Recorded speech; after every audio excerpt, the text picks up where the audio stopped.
কাজ না থাকলে আর যা হয়, বাড়িতে মা নেই, তাই ভাবলাম কিছু আকাজ করে ফেলি। মা এসে যাতে ধরতে না পারে, তাই সব জিনিস আবার গুছিয়েও রাখতে হবে। নেমে পড়লাম আটা, সুজি, ঘি, কনডেন্সড মিল্ক আর কিছু শুকনো অত্যন্ত দামি ফল নিয়ে। এই দামি ফলও ভাইয়ের জন্যে আনা, তাই বেশি নিলে পিঠের ছাল আস্ত থাকবে না। নেমে পড়লাম মজদুরি করতে।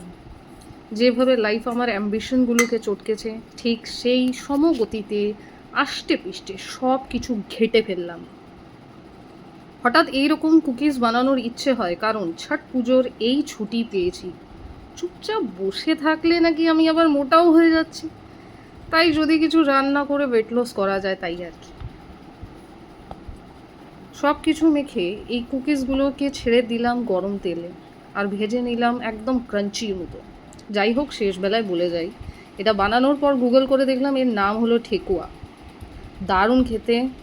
জাস্ট ভুল করেও বাড়িতে এসব ট্রাই করতে যেও না ভাই, কেন কি বাড়ির লোক যদি জেনে যায় যে তুমি এত ভালো রান্না করতে পারো, তাহলে কিন্তু রোজ রান্না করে তাদের তোমার খাওয়াতে হবে, তাই খুব সাবধান।